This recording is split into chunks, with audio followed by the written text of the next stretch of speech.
Now, I bet you want to jump right in, start using the Microsoft Whiteboard, learn all of the different features, and we are going to do that in this course.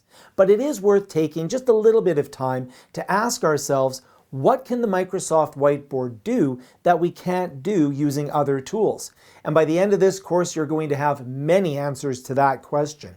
And we can use the Microsoft Whiteboard as just a one-on-one replacement with the whiteboard that we might have in our training center. We can have the Microsoft Whiteboard on our computer, we can write on the Microsoft Whiteboard, and then we can have that projected onto a screen or a wall. So that's just a replacement. We can also share the Microsoft Whiteboard remotely. That adds a lot of value.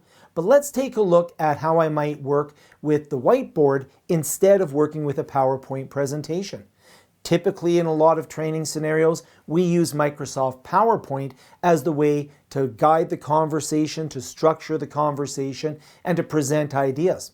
So let's say, for example, I want to take a class on a backpacking trip. So we're going to go out backpacking, and we want to make sure that the class can pack properly and get their backpacks ready. So typically in a PowerPoint scenario, I'll have the title slide. You can see I've used a template.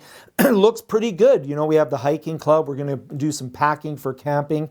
And then I'll have a slide come up and I'll have a picture of a pack on here. And I'll have what I want to share with the students. That we're going to put the fuel at the very bottom, the food at the bottom. The second layer is for our sleeping equipment. The top layer is for our clothing. And at the very top, we're going to have a first aid kit. Now, the challenge that I have with this is that this information is basically constructed and shared, but there's no interactivity. There's no way for the students to participate. Just to show you one thing that the whiteboard can do that we can't do with PowerPoint is here I have a whiteboard and I've put the backpack on here, and now I could come in here and I could say, you know, packing for our trip. You know, we're going to pack for our camping trip. And I could, if I want to, do that in nicer text if my handwriting's not that great. And we'll be doing this throughout the course. I'll show you all of the different features. But now, instead of having the students look at what I think they should do, we could ask questions. So I could come over here and I just scroll out a little bit here. And you can see that I have all these different icons here. And I could say, okay, what's the first thing that I should put into the backpack? And maybe one of my students says, well, we want to put our cooking supplies in there, want to make sure that our food's in there. So we're going to take our cooking supply and our foods, and we could say, why do we want to put those at the bottom of the pack?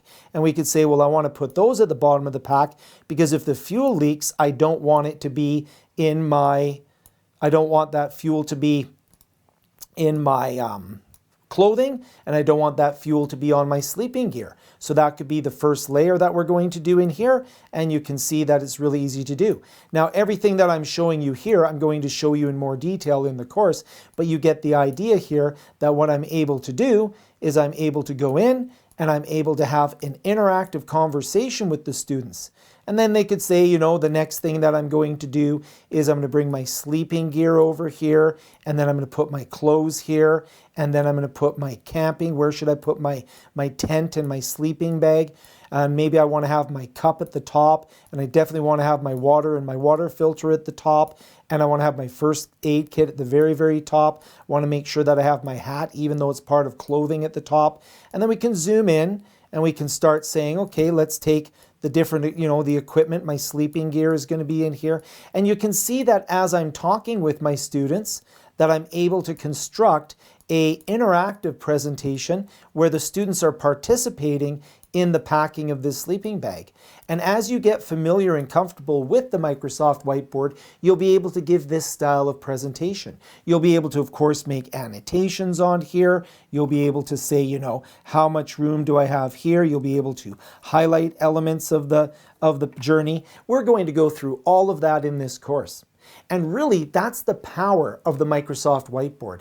That's why it's worth learning, because we're going to be able to use it as an interactive tool for brainstorming, interactive conversational types of presentations that are really going to make our learning far more effective.